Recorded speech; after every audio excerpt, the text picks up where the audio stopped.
नमस्कार, खबर भित्रको खबरमा स्वागत छ। म सरोज पौडेल। दर्शकवृन्द, बिक्नी किलर तथा कुख्यात अपराधी चार्ल्स सोब्राजले भनेका थिए नेपालको त्रिभुवन अन्तर्राष्ट्रिय विमानस्थलबाट हात्ती नै छिराउन सकिन्छ। सोब्राजको त्यो चुनौतीको अर्थ थियो र हो, हाम्रो विमानस्थलको सुरक्षा संयन्त्र यति धेरै फितलो छ कि जहाँ तस्करहरूको रामराज्य छ। सत्तालाई प्रभाव पारेर उनीहरूले सुन जस्तो बहुमूल्य वस्तु हाकिदाउ भित्र्याइरहेका छन्। नेपालमा सुन तस्करीको यस्ता घटना त नौलो होइन, 4 दशकदेखि सत्ता पहुँचमा पुगेकाहरूले खुलेआम सुनको अवैध ओसार पसार गर्दै आएका छन्। यस्तै सुनको अवैध धन्दा चलिरहेकै बेला विमानस्थलबाट बाहिर पुर्याइएको सुन कसरी बरामद भएको थियो त्यो देखाउने छौँ आजको खबर भित्रको खबरमा।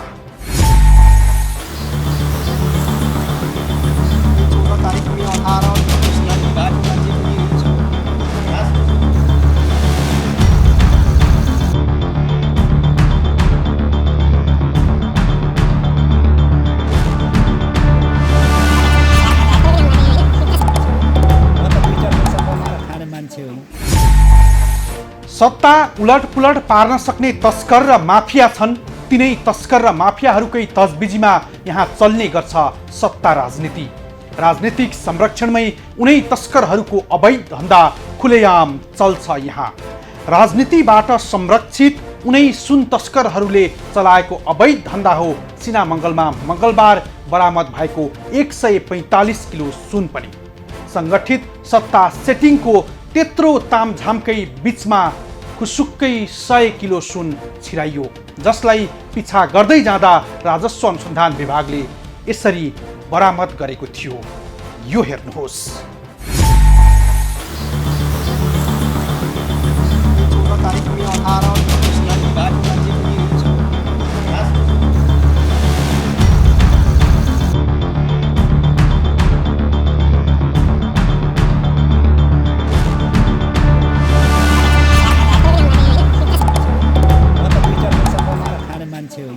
दर्शकवृन्द, हामी यतिखेर आन्तरिक राजस्व विभागमा छौँ।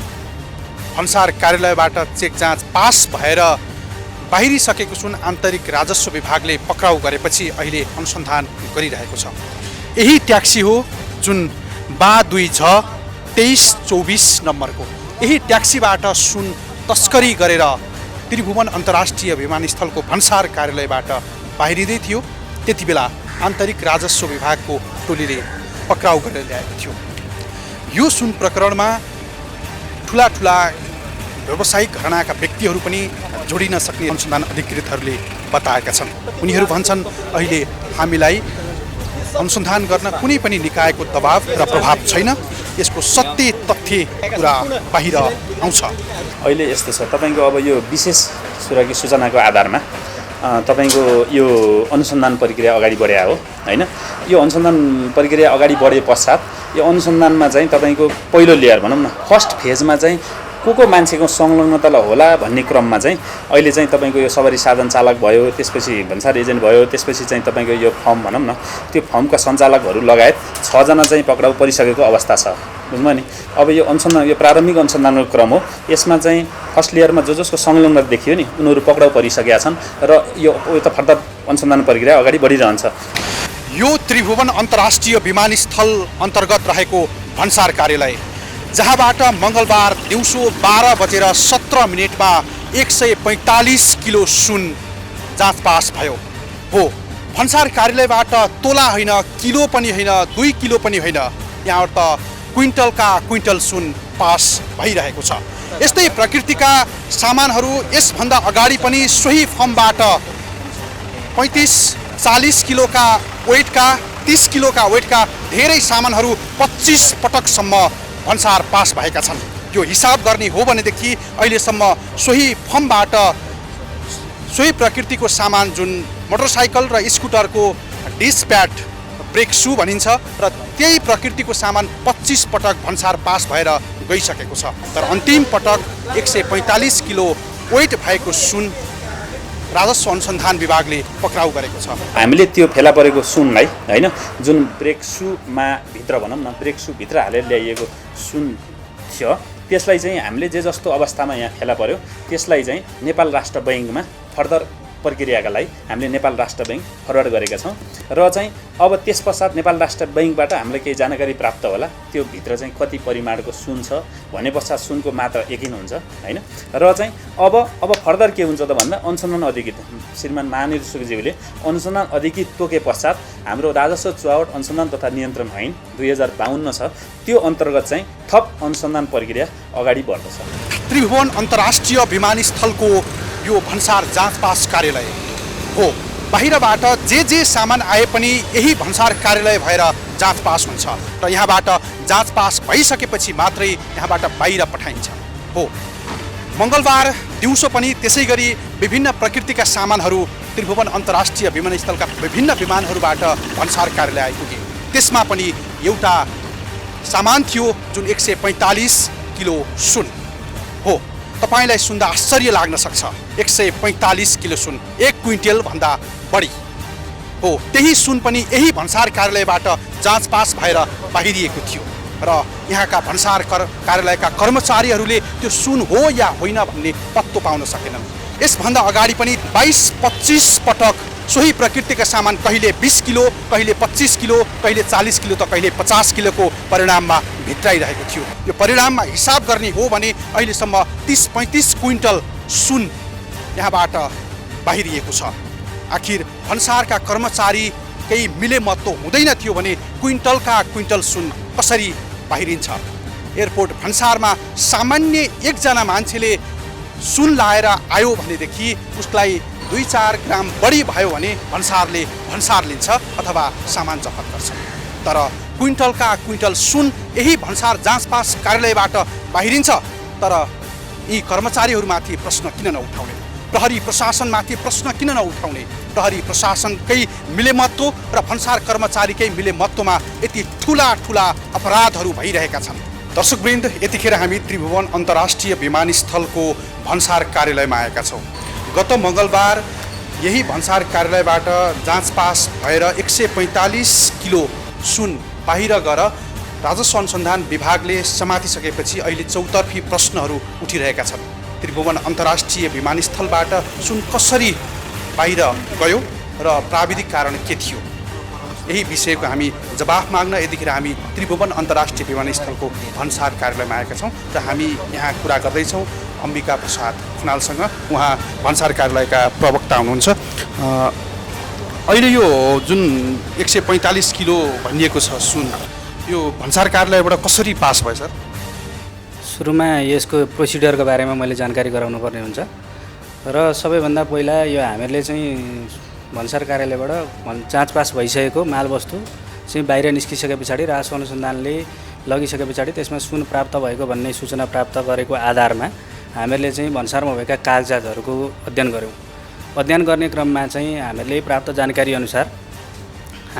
गरेको जानकारी अनुसार चाहिँ के देखिन्छ भने 15 जुलाईमा उक्त मालवस्तु चाहिँ हाम्रो भन्सार कार्यालयमा आइसकेको देखिन्छ हैन। क्याथे पेसिफिक एयरलाइन्सको चाइना हङकङबाट सिपमेन्ट भएको रेडी ट्रेड प्राली बुढा नीलकण्ठले चाहिँ उक्त सामान इम्पोर्ट गरेको देखिन्छ र इम्पोर्ट गरिसके पछाडि प्लेनबाट अर्थात् क्याथे पेसिफिक एयरलाइन्सबाट चाहिँ सामान आइसके पछाडि ग्राउन्ड ह्यान्डलिङको जिम्मा आरआईसँग सम्बन्धित हुन्छ।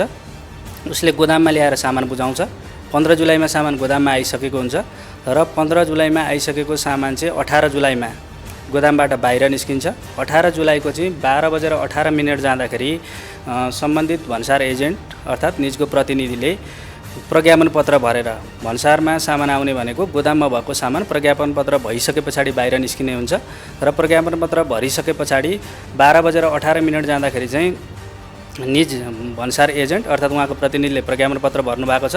प्रज्ञापन पत्र भरिसके पछाडि गोदामले 2:22 जाँदाखेरि चाहिँ उक्त मालवस्तुलाई हामी समक्ष अर्थात् भन्सार समक्ष चाहिँ उपलब्ध गराएको देखिन्छ र त्यतिखेर एक्सरे भएर उक्त मालवस्तु बाहिर निस्केको देखिन्छ र एक्सरे हुँदाको अहिलेसम्मको हामीले यसमा अनुसन्धानकै क्रममा छौँ र एक्सरे हुँदाको क्रममा चाहिँ 8वटा कार्टुन मध्ये 4वटा कार्टुनमा चाहिँ हाम्रो एक्सरे टेक्निसियनले आरसी अर्थात् यसमा चाहिँ केही शङ्कास्पद सामग्रीहरू छन् है भनेर आरसी लेख्नु भएको अवस्था छ।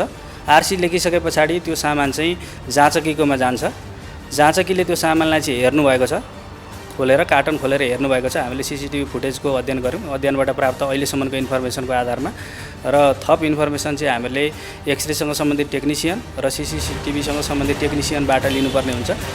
भन्सारमा एउटा बेल्टमा राखेको एउटा धातु चाहिँ त्यो जुन जाँचबास गर्दाखेरि एयरपोर्टमा त्यो चाहिँ स्क्यान गर्छ, त्यत्रो चाहिँ 140-45 किलो त्यत्रो धातु, त्यो सुन चाहिँ स्क्यान गर्न नसक्ने कस्तो खालको भन्सारका कर्मचारीको आँखा सानोमा मात्रै जाने हो, ठुलोमा चाहिँ जाँदैन।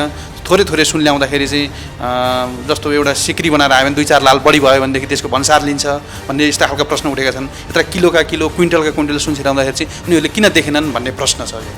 भन्सार कार्यालयले नियमअनुसार कानुनमा भएको व्यवस्थाअनुसार भन्सार महसुल लिने हो। कतिपय सेवाग्राहीको गुनासो यात्रु जाँचपास शाखामा आउँछ हैन, ती गुनासोहरूलाई चाहिँ कानुनमा भएको व्यवस्थाअनुसार नै हामीले सम्बोधन गर्ने हो। कानुनमा जे छ उहाँहरूले पाउने छुट हामीले छुट दिने हो, छुट नपाउने नियमअनुसार भन्सार महसुल लिएर जाँचपास गरिने हो। र जहाँसम्म यहाँ चाहिँ 145 केजी भन्ने कुरो आएको छ, हामीलाई प्राप्त कागजात अनुसार अर्थात् उहाँले भरेको प्रज्ञापन पत्र लगायतका कागजातहरूमा हेर्दाखेरि ग्रोस वेट 152 केजी देखिन्छ र नेट वेट 145 केजी छ। र त्यो 145 केजीभित्र पनि 160वटा चाहिँ ब्रेक प्याड छन् र त्यो भित्र सुनको क्वान्टिटीको सम्बन्धमा त राजस्व अनुसन्धान विभागले बाइक र स्कुटरमा लाग्ने ब्रेक सु ब्रेक प्याड भनेर चाहिँ घोषणा गरेको छ। 160 सेट भन्ने ब्रेक प्याड घोषणा गरेको छ र त्यसको ग्रोस वेट भनेको चाहिँ 152 केजी देखिन्छ र नेट वेट चाहिँ 145 केजी देखिन्छ। भनेको कार्टनभन्दा बाँकीको वेट 100 देखिन्छ। र त्यो एक्सरे हुँदाखेरि चाहिँ यदि त्यो मालवस्तुमा कुनै प्रकारको केमिकल लगायतका अन्य वस्तुहरू लगाएको रहेछ भने त्यसले चाहिँ त्यो सुन जस्तो प्रकृतिको नदेखिन पनि सक्छ। तर आम नागरिकले त्यो टेक्निकल कुरा बुझ्ने भन्दाखेरि पनि भन्सारकै कर्मचारीको मिलेमत्वबाटै बाहिर निस्केको हो, नत्र कसरी निस्किन्छ भन्ने मिलेमत्व भन्ने कुरा चाहिँ विस्तृत प्रतिवेदन राजस्व अनुसन्धान विभागले नै अनुसन्धान गरिराखेको छ र भन्सार कार्यालयले हामीले पनि कर्मचारीहरू लगायत सिस्टमदेखि लगायत प्राप्त कागजातहरूको आधारमा अनुसन्धान गरिरहेका छौँ। अनुसन्धान पछाडि मात्रै थाहा हुन्छ। तर मिलेमत्व भन्ने कुरा यसमा हुन्छ जस्तो मलाई लाग्दैन। मिलेमत्व भइसके पछाडि त त्यो सामान चाहिँ हैन त्यतिखेरै त्यसरी नै जानुपर्छ भन्ने अवस्था थिएन। र भन्सार एजेन्ट पनि नयाँ छ अनि काम गर्ने हाम्रो जाँचपासको चाहिँ उपसचिव स्तरको कर्मचारी हैन कस्टम चिफ पनि त्यतिखेर नयाँ हुनुहुन्छ हैन। त्यसरी गयो भन्ने कुरा त अब यकिन अहिले भन्न सकिँदैन, अनुसन्धानकै क्रममा छ। तर भन्सार क्षेत्रबाट सामान बाहिर गइसके पछाडि आम पब्लिकले यसबारेमा चाहिँ भन्सार प्रशासनले गरेका काम कारबाहीको बारेमा प्रश्न उठाउनु सकारात्मक कुरो नि हो, अर्थात् ठिकै कुरो हो हैन। त्यो भन्सार कार्यालय एयरपोर्टबाट चाहिँ फल देखियो भने तपाईँहरू कारबाहीको सन्दर्भमा के छ भन्दाखेरि भन्सार कार्यालय अन्तर्गतको भन्सार विभाग तालुक निकाय हो। भन्सार विभागले भनेका निर्देशनहरू, भन्सार विभागले दिएका आदेशहरू भन्सार कार्यालयले कार्यान्वयन गर्ने हो। हालसम्मको स्थितिमा कर्मचारी कारबाही भन्ने कुरो चाहिँ आधिकारिक रूपमा पत्र प्राप्त भएको छैन, अर्थात् निलम्बनको पत्र प्राप्त भएको छैन। पत्र प्राप्त नहुन्जेलसम्म हामीले बोल्न मिलेन कुन कर्मचारीलाई कसरी के भएको छ भन्ने कुरो। र भन्सार विभागले अर्थात् राजस्व अनुसन्धानले विभागले कुनै कर्मचारीलाई सम्पूर्ण भन्सार कार्यालयका कर्मचारी उक्त जाँचपास प्रक्रियामा संलग्न छैनन्। कुनै कर्मचारीलाई दोषी देखेको खण्डमा, अनुसन्धानको क्रममा दोषी देखेको खण्डमा कारबाही भन्सार विभागले गरेको अर्थात् राजस्व अनुसन्धानले विभागले गरेको कारबाही कानुन बमोजिमको कारबाही भोग्न कर्मचारी तयार हुनुपर्छ। हो आखिर भन्सार कार्यालयका कर्मचारी र प्रहरी प्रशासनको मिलेमत्व बिना यो सम्भव छैन। हामीले भन्सार कार्यालयका कर्मचारीहरूसँग प्रश्न गरेका छौँ, उनीहरू भन्छन् प्राविधिक गडबडी भयो। हामीले पटक पटक जाँच गऱ्यौँ तर यो हामीले सुन हो भनेर पत्ता लगाउन सकेनौँ। यहीँबाट पुष्टि हुन्छ कि यहाँ कर्मचारीको मिलेमत्व छ। बिक्नी किलरका नामले परिचित चार्ल्स सोब्राजले भनेका थिए त्रिभुवन अन्तर्राष्ट्रिय विमानस्थलबाट हात्ती पनि सजिलै छिर्न सक्छ। हो, एकपटक पुनः पुष्टि भएको छ उनको त्यो भनाइ।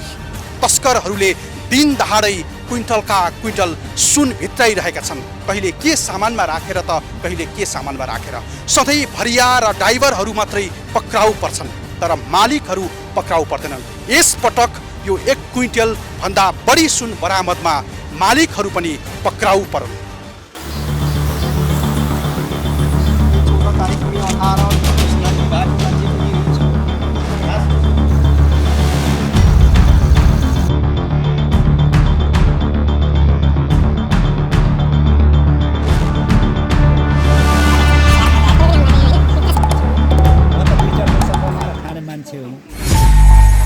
दर्शकवृन्द, सुन तस्करका यी दृष्टान्तले प्रष्ट हुन्छ कि तस्करहरूले यो देशको सुरक्षा संयन्त्र सबै कब्जा गरेको छ। राज्यका हरेक अङ्गमा उनीहरूका मानिसहरू छन् जसको सहयोगमा तस्करीको सेटिङ मिलाइन्छ। सेटिङबाट त्यस्ता अवैध धन्दा त कति भए कति, तर अति भएपछि खती भने झैँ मङ्गलबार तस्करहरूले विमानस्थलबाट बाहिर लैजाँदै गरेको सुन राजस्व अनुसन्धान विभागले बरामद गर्यो। भर्खरै राजस्व अनुसन्धान विभागको महानिर्देशकको जिम्मेवारी लिएका नवराज ढुङ्गानाको टोलीले तस्करको योजनामाथि छापा मारेको हो। राजस्व अनुसन्धान विभागले मङ्गलबार बरामद गरेको सुन तस्करीमा को संलग्न होलान् त्यो देखाउनेछौँ, तर एकैछिनको विश्रामपछि।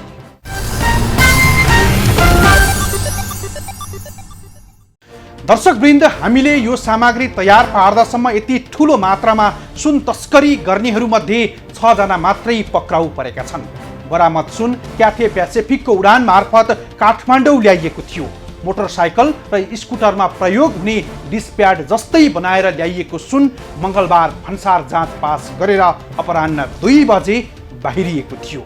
राजस्व अनुसन्धान विभागले सुन बरामद गरेसँगै नाम चलेका व्यापारीको पनि नाम पोलिएको छ।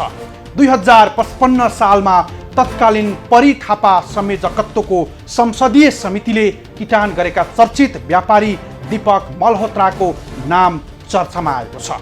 2074 पनि 33.5 किलो सुन तस्करी प्रकरणमा पनि उनको नाम मुछिएको थियो। यद्यपि उनले उन्मुक्ति पाएका थिए। मङ्गलबार बरामद भएको सुन तस्करीमा पनि उनको नाम जोडिएपछि उनले पत्रकार सम्मेलन मार्फत खण्डन गरे। बिहिबार यो हेर्नुहोस्।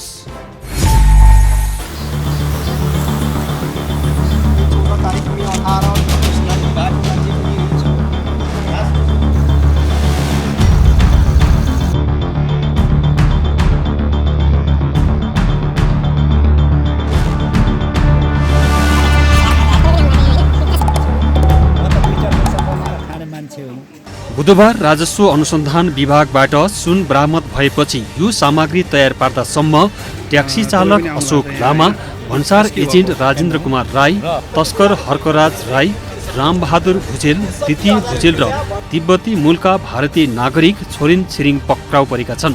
यति ठुलो तस्करीमा यी अनुहार मात्रैले सम्भव छैन र हुँदैन पनि। यसको पर्दापछि ठुलै शक्तिमानहरू पक्कै हुन सक्छन्।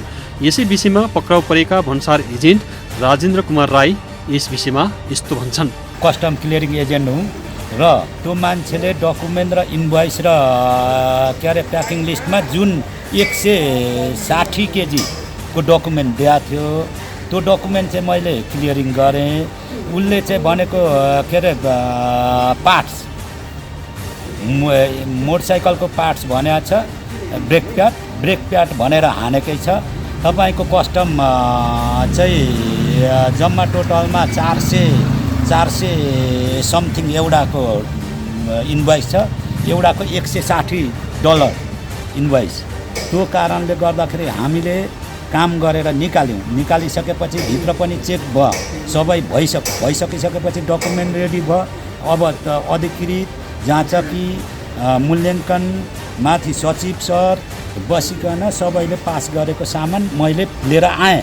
खोलेर हेरियो, ब्रेक प्याड ठिक छ। अब अरू हेर्ने कुरो भन, त्यहाँ घोट्ने कुरो थाहा भन हामीलाई यो यही चिज छ भनेर। त्यो त हामीलाई ज्ञान छैन नि त, होइन र? अब के ल्याउँछ कसो ल्याउँछ, क्लियरिङ चार्ज भनेको मैले, उसले पैसा दिने भनेको भन्सार, कस्टममा जति आयो त्यति, ₹2.50 प्रति केजीको उसैले बिल ल्याउँछ, स्टोर चार्जको बिल उसैले ल्याउँछ। सबै कुरो क्लियरिङ खर्च मात्रै मैले लिने हो। त्यो कारणले गर्दाखेरि यो मान्छे एकदम खराबी रहेछ। त्यो कारण एउटा राई साथी भनेर मैले काम गर्दै आएँ। हर्क राज राईले डकुमेन्ट दिने, मेरो वाट्सएपमा हेर्नुहोस्, भाइबरमा हेर्नुहोस्, सबै त्यही छ डकुमेन्ट। जे भएको डकुमेन्ट। यसमा तपाईँको संलग्नता छैन? मेरो संलग्नता छ भने म एउटा तामाको पैसा ल्याउनुहोस् र छातीमा राखेर म आफै गर्दन सेल्छु। त्यो मान्छे र मलाई चाहिँ एकै ठाउँ राख्नुहोस्, उसले बोल्नु सकोस्। यसले चाहिँ मिलो मतमा भनेर भनोस् म सर्लक्क आफै घाँटी सेर्छु। तपाईँलाई त्यो राजेन्द्र राई भन्ने मान्छेले राजेन्द्र राई भन्ने म, हर्कराज राई भन्ने ऊ, हर्कराज राईले चाहिँ तपाईँलाई मलाई त्यसरी दियो। त्यो कारणले गर्दा म एजेन्ट क्लियरिङ गर्ने मान्छे हो नि, म त 2-4 पैसा कमाएर खाने मान्छे हो कि होइन?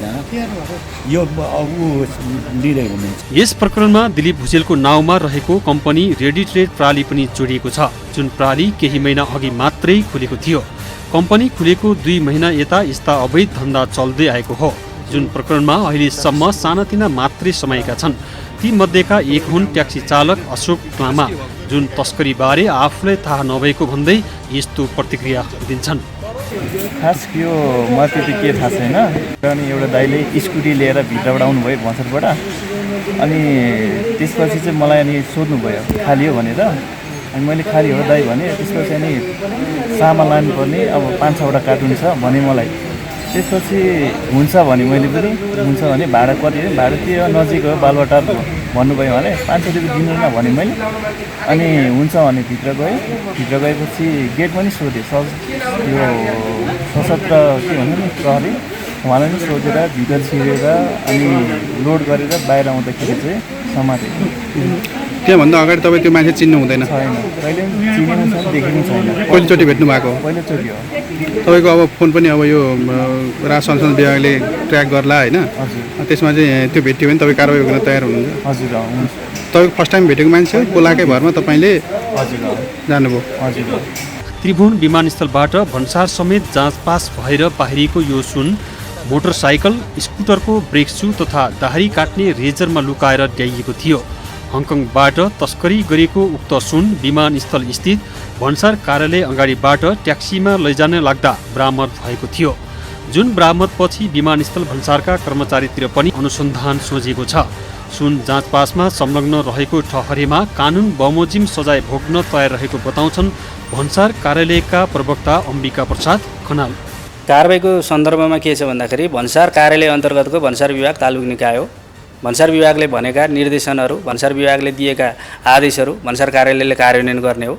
हालसम्मको स्थितिमा कर्मचारी कारबाही भन्ने कुरो चाहिँ आधिकारिक रूपमा पत्र प्राप्त भएको छैन, अर्थात् निलम्बनको पत्र प्राप्त भएको छैन। पत्र प्राप्त नहुन्जेलसम्म हामीले बोल्न मिलेन कुन कर्मचारीलाई कसरी के भएको छ भन्ने कुरो। र भन्सार विभागले अर्थात् राजस्व अनुसन्धानले विभागले कुनै कर्मचारीलाई, सम्पूर्ण भन्सार कार्यालयका कर्मचारी उक्त जाँचपास प्रक्रियामा संलग्न छैनन्, कुनै कर्मचारीलाई दोषी देखेको खण्डमा, अनुसन्धानको क्रममा दोषी देखेको खण्डमा कारबाही भन्सार विभागले गरेको अर्थात् राजस्व अनुसन्धानले विभागले गरेको कारबाही कानुन बमोजिमको कारबाही भोग्न कर्मचारी तयार हुनुपर्छ। तस्कर र कर्मचारीको मिलीभगत बिना यति ठुलो परिणामको सुन तस्कर हुन सम्भव हुँदैन। त्यसका लागि ठुलो सेटिङ मिलाएको देखिन्छ। तस्करीमा संलग्न भएकाहरूले आफूलाई चुक्याउन जे जस्तो तर्क वितर्क गरी पनि सेटिङबाटै यति ठुलो तस्करी भएको दाबी गर्छन् भ्रष्टाचार विरोधी अभियन्ता खेमराज रेग्मी। अब नियमनकारी निकायहरूको पनि चाहिँ त्यति प्रभावकारिता देखिँदैन। अब जस्तो भनौँ न, यो कुरो चाहिँ हेर्नेहरू को हुन् त, तस्करी हुन नदिने को हुन् त भनेर भन्दाखेरि मूलत को भन्दाखेरिलाई यस सम्बन्धमा चाहिँ हेर्ने जाँचबुझ गर्ने भनेको राजस्व अनुसन्धान विभाग हो। उसले आफ्ना कर्मचारीहरू पनि त्यहाँको चाहिँ नेकीबदी हेर्न ओर्न पठाएको हुन्छ होइन। अब त्यो पनि चाहिँ छलेर यस्ता कामहरू भइराखेका हुन्छन्। अब त्यहाँ चाहिँ त्यसमा चाहिँ रेखदेख गर्नको लागि सतर्कता केन्द्र छ, त्यसले पनि त्यस्ता कामहरू गर्छ है कि सुराकीहरूबाट पत्ता लगाएर खबर गर्ने हुन्छ। त्यसको भूमिका पनि त्यति प्रभावकारी भए जस्तो चाहिँ देखिएन, यो चाहिँ बराबर भइराख्नुमा। अर्को त्यहाँ को छ त भनौँ भन्दाखेरिलाई चाहिँ यो हाम्रो राष्ट्रिय अनुसन्धान विभागका कर्मचारीहरू पनि त्यहाँ खटिएका हुन्छन्। उनीहरूको काम हालाकि अरू शान्ति सुरक्षालाई हेर्ने कामहरू पनि हुन्छ, तर साथसाथै यस्ता अनधिकृत कामहरू भएका छन् कि छैनन्, कहाँबाट भएको छ भन्ने कुरामा होइन उनीहरूले पनि चाहिँ ध्यान दिनुपर्ने हो। त्यो पक्ष पनि कमजोर भएको देखिन्छ। अब भन्सारका कर्मचारीहरूको त भइहाल्यो। घटना बाहिरिएपछि चर्चित व्यवसायी दीपक मल्होत्राले पत्रकार सम्मेलन गर्दै उनले सुन तस्करहरूले घटनाक्रमलाई डाइभर्ट गर्न आफ्नो नाम मुछेको दाबी गरेका छन्। आफू भन्सारमा नगएको पनि 25 वर्ष बढी भयो, कुनै कर्मचारीलाई चिनेको पनि छैन। आर्थिक मन्दीका कारण मिडियामा विज्ञापन दिन नसकेका कारण आफूमाथि लालछना लगाएको उनले पत्रकार सम्मेलनमा दाबी गरे। मेरो नामको कारणले पनि त्यो हुनसक्छ होइन, सिङ्गल नाम पर्यो। अर्को कुरा के छ भन्दाखेरि अब एउटा केही पत्रकारिता केही प्रतिशत भनौँ न, अब बेला मौकामा मेरो व्यापार राम्रो हुँदाखेरि मैले अब यो विज्ञापनहरू दिनेदेखि सम्पूर्ण काम गर्दै आएको पनि हो र अहिले विगत केही समयदेखि आर्थिक मन्दीको कारणले गरेर ब्याज दर बढेर व्यापार अहिले सबै इभन मैले गर्ने व्यापार पनि सबै घाटामै छ। लामो समयदेखि मैले त्यस्तो विज्ञापनहरू पनि दिन सकेको अवस्था छैन। त्यसमा अधिकांश पत्रकारहरूले बुझेको छ कुरा होइन, समय नै यस्तो छ भन्ने कुरामा उहाँहरू मान्नुहुन्छ। तर केही त्यस्ता पनि हुन सक्छन् जसले अब मैले विज्ञापन नदिएको कारणले गर्दाखेरि पनि मेरो पछि परेको हुनसक्छ। त्यो चाहिँ मैले एकदम भन्न सक्दिनँ, त्यो कारण हुनसक्छ। विमानस्थलमै पाइलो नटेकेको वर्षौं भएको भन्ने उनै विवादित व्यवसायी मल्होत्राले विमानस्थल परिसरमा जग्गा लिजमा लिएर महल बनाएका छन्। विशेष गरी शक्ति केन्द्रको ओतमा व्यावसायिक धन्दा गर्दै आएका मल्होत्रा एमाले अध्यक्ष केपी ओली प्रधानमन्त्री हुँदा कम्बोडिया लगायतका देशमा भ्रमण गर्न पुगेका थिए। ओलीसँग सङ्गत बनाएका उनी व्यवसायी मल्होत्रा त्यस्ता व्यवसायी हुन् जो राजनीतिक शक्तिलाई चाँडै प्रभावमा पार्न माहिर छन्। प्रधानमन्त्री तथा माओवादी अध्यक्ष पुष्पकमल दाहालसँग पनि उनको सम्बन्ध राम्रो भएको देखिन्छ। यद्यपि बिहिबार पत्रकार सम्मेलन गर्दै आफू चोखो रहेको दाबी गरेका व्यवसायी मल्होत्राले 2055 सालपछि यस्ता व्यवसायमा हात नहालेको खुलासा गरे। 2055-56 सालसम्ममा नेपालबाट विदेश जाँदाखेरि विदेशबाट आफूले कमाएको पैसाबाट चाहिँ सुन बोकेर आउनु पाउँथे 10 किलोसम्म, म्याक्सिमम 10 किलो। र त्यो सुन भंसातिर ल्याउनु पाउने प्रावधान थियो।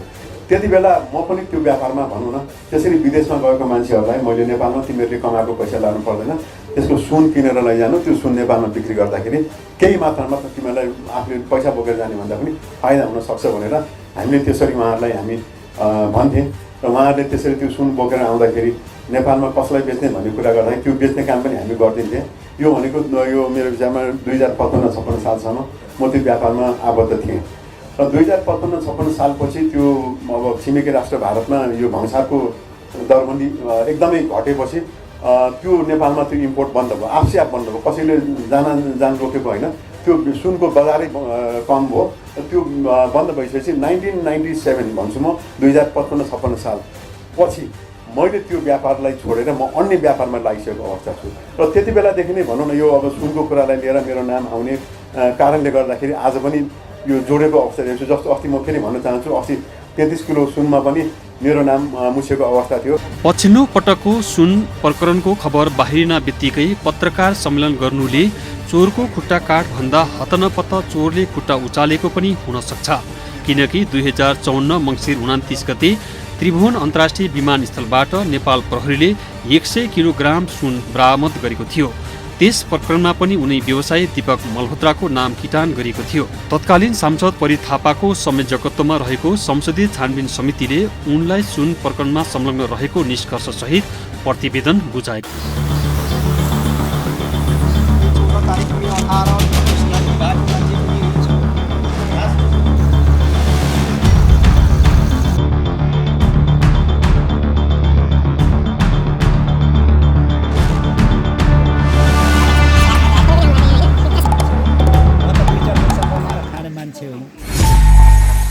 हो यति ठुलो तस्करी हुने सानोतिनो व्यक्तिबाट सम्भव हुँदैन।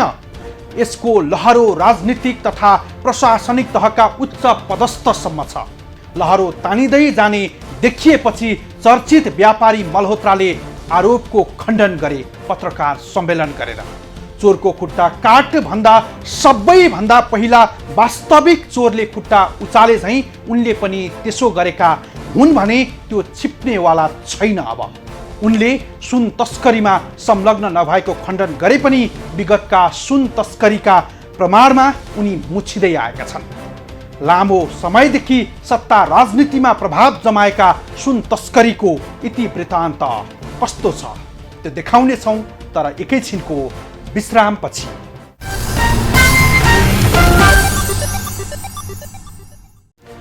दर्शकवृन्द, यो देश माफियाकै कब्जामा छ। उनीहरू राजनीतिक नेतृत्वलाई प्रभावमा पार्छन् र आफ्नो अवैध धन्दा निर्वाध रूपमा चलाउँछन्। उनीहरूका लागि व्यवस्था या सरकार जोसुकै आउन् त्यो सरकारको विषय हुँदै होइन। किनभने उनीहरूलाई थाहा छ कि नेपाली राजनीतिक नेतृत्वको प्रवृत्ति र चरित्र, यही प्रवृत्ति र चरित्र राम्रोसँग बुझेका माफिया र तस्करहरूको साइनो सत्तासँगै जोडिएको छ, जहाँ सत्तासीनहरूसँग तस्करहरूको गठजोडमै यस्ता अवैध धन्दा हुँदै आएका छन्। सत्ता राजनीतिसँगै झाङ्गिएको सुन तस्करीको इतिहास लामो छ। विशेष गरी पञ्चायतकालीन समयदेखि गणतन्त्रसम्म आइपुग्दा तस्करले उस्तै गरी अवैध रूपमा सुन भित्र्याएका छन्। यो हेर्नुहोस्।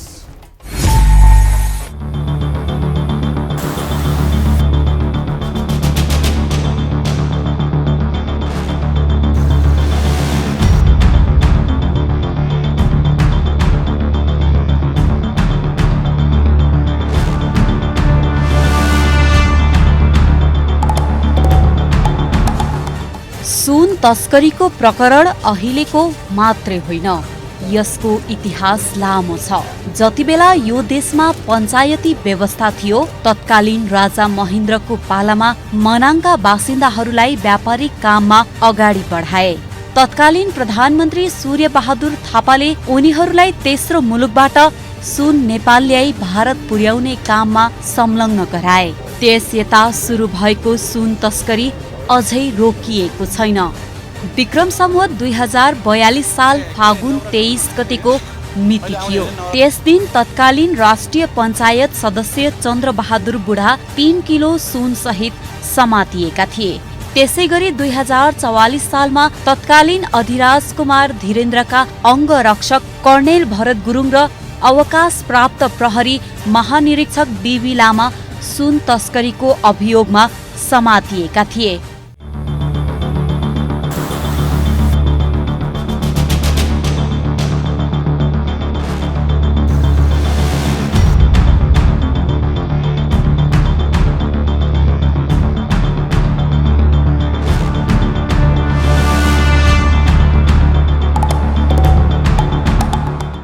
पञ्चायत कालबाट प्रारम्भ भएको सुन तस्करीको धन्दा प्रजातन्त्रको पुनःस्थापनापछि झनै मौलायो। त्यस यताका अवधिमा सुन तस्करीको घटना नौलो रहेन। 33.5 किलो सुन तस्करी भएको घटनाले सत्ता राजनीतिक हल्लिएको थियो, जुन प्रकरणमा नेपाल प्रहरीका उच्च पदस्थदेखि तस्करहरू प्रहरी फन्दामा परेका थिए।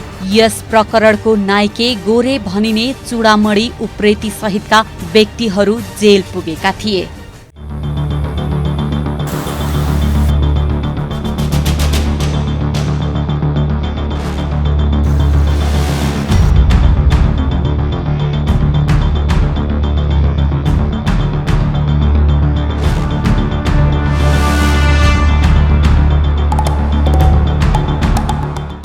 संलग्न भएको भन्दै 2046 को राजनीतिक परिवर्तनपछि त तस्करीको लाइनको प्रचलन नै सुरु भयो। खास गरी 2051 सालको निर्वाचनमा कुनै दलले बहुमत ल्याउन नसकेपछि चरम राजनीतिक अस्थिरता सुरु भयो। यही अस्थिरताको मौकामा चौका हान्दै सुन तस्करीको धन्दा अचाकली बढ्यो। त्यति बेलाको मुख्य नाका पनि त्रिभुवन अन्तर्राष्ट्रिय विमानस्थल नै थियो। एमालेका तत्कालीन अध्यक्ष मनमोहन अधिकारी नेतृत्वको सरकार ढालिएपछि शेरबहादुर देउबा नेतृत्वमा नयाँ सरकार गठन भयो। त्यसका गृहमन्त्री खुमबहादुर खड्काको संरक्षणमा मौलाएको हो सुन तस्करी भन्नेहरू धेरै नै छन्। त्यसपछि सरकारमा गृहमन्त्री बनेका वामदेव गौतमले खड्काको भन्दा भिन्दै लाइनबाट तस्करीको सेटिङ मिलाएका थिए। लोकेन्द्र बहादुर चन्द नेतृत्वको सरकार पनि ढलेपछि सूर्यबहादुर थापा प्रधानमन्त्री बने। उक्त सरकार गठन गर्ने आर्थिक स्रोत नै सुन तस्करीमा संलग्न गिरोहले जुटाएको दाबी गरिन्छ।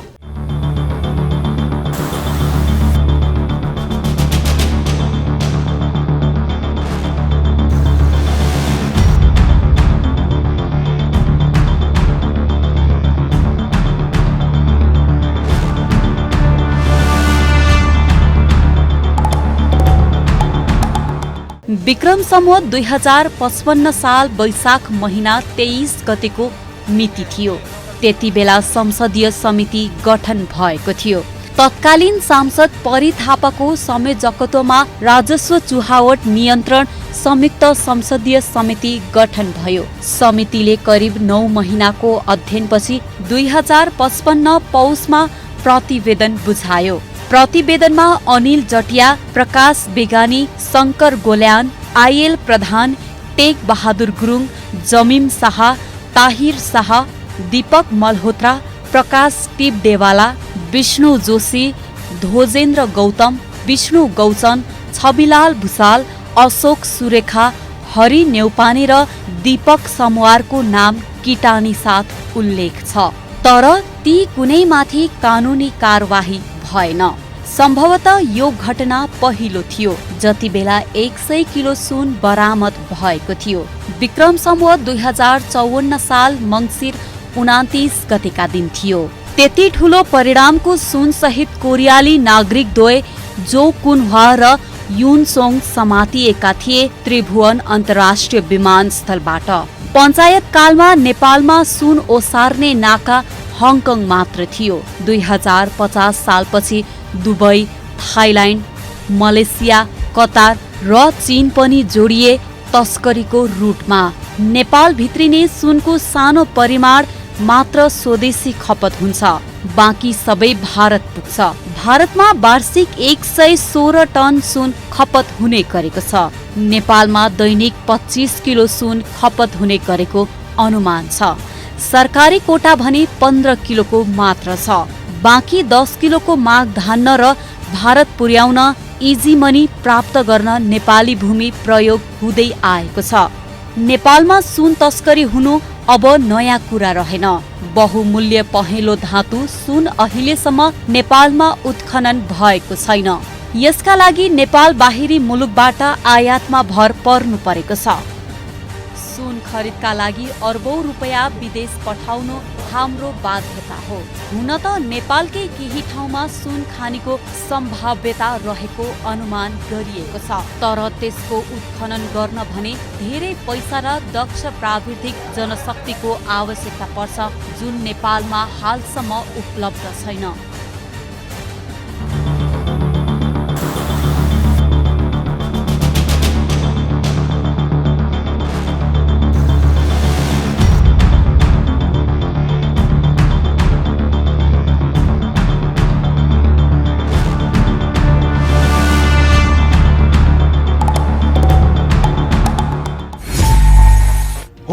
यदि यो सत्तामा पुगेकाहरूको मिलीभगत हुँदैन थियो भने नेपाल सुन तस्करीको ट्रान्जिट पोइन्ट बन्दैन थियो होला। पञ्चायत कालदेखि गणतन्त्रकालीन समयमा समेत उनै सत्तामा पुगेकाहरूको संलग्नता देखिन्छ। 2055 सालमा परी थापा संयोजक रहेको संसदीय समितिको प्रतिवेदनले किटान गरेका नामुद व्यापारीहरू अहिले पनि तस्करीमा मुछिएका छन्। संसदीय समितिले नामै किटान गरेका घराना व्यापारी दीपक मल्होत्राको नाममा चर्चा आएको छ। भलै उनले आफ्नो संलग्नता नभएको भन्दै बचाउ गरेका छन्। यद्यपि सरकारी अनुसन्धानपछि थाहा होला को हुन् खास तस्करहरू। यी भरियाहरूलाई मात्रै पक्राउ गरेर हुँदैन, अब यो अनुसन्धान मालिकसम्म पनि पुगोस्। हौस् त, आजलाई यति नै। भोलि अर्को खास विषय लिएर उपस्थित हुनेछौँ। खबर भित्रको खबरका लागि हेर्दै रहनुहोला एभी न्युज खबर। नमस्कार।